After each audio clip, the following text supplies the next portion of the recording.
Yo, kumusta mga kabule? Dahil nga nagursunada ang mga bata na gusto nga daw nila maligo sa swimming pool, kaya naman nandito kami ngayong araw sa El Pescador para maligo. Biglaan nga lang din yung pagpunta namin dito ngayon, niyaya lang kami ng aming pinsan, baka gusto nga daw maligo ng mga bata. Agad ngang sumama ang mga bata, kaya naman sumama na rin yung isip bata para naman makaligo rin ako sa tubig na kargado ng chlorine. Dahil nga malapit sa baybayin itong aming bayan ng Bulinaw, kaya naman napakaraming magagandang resort ang nakatayo dito. Isa na nga itong El Pescador na napakagandang puntahan dahil nga meron ditong swimming pool para sa mga bata at meron din para sa mga isip bata. Siguradong mag-i-enjoy nga ang mga chikiting dito dahil meron nga ditong slide na pwede silang magparagusgos. Malapit lang ito sa Bulinaw Public Market, kaya naman madali lang kayong makakabili ng inyong mga pagkain kapag kayo ay nagutom sa pagligo. Malapit nga lang din naman kami dito, kaya naman hindi na kami nagdalawang isip na dito pumunta.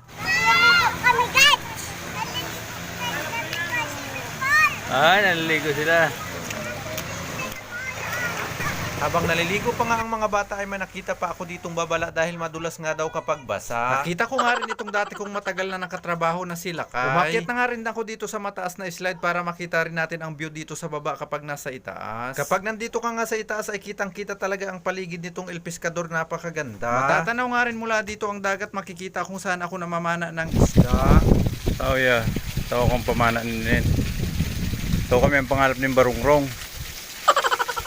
Tao naman tayo din, pamanaan kun mulmul. Tao sa mininin tawo, min tower. Tao bandad tao. Oh, noises ta guys.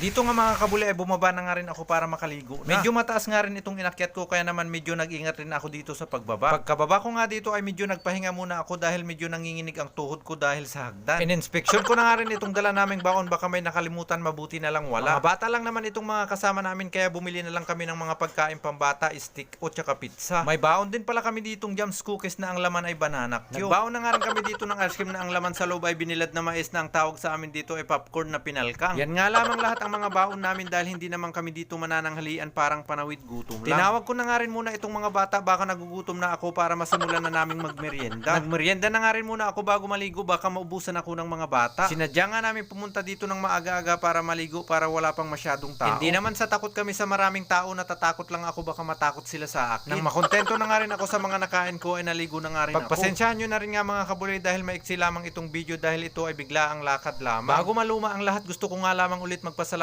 sa inyo mga kabuli dahil sinubaybayan nyo na naman itong aking video hanggang dito sa dulo. Matanong ko na nga rin kayo mga kabuli kung nakaligo na rin ba kayo dito sa El Pescador. Mag-comment na lang kayo dito sa video at kung meron kayong katanungan at siguradong re-replyan natin yan. Gusto ko nga lang ulit magpasalamat sa mga solid na sumusuporta sa amin sa palaging pag-like at pag-share ng aming video. Sana bago matapos itong aking video mga kabuli ay huwag nyo na naman kalimutang i-like at i-share itong aking video. Hanggang dito na lang po. Kita-kits na lang tayo next episode. Por Diyos.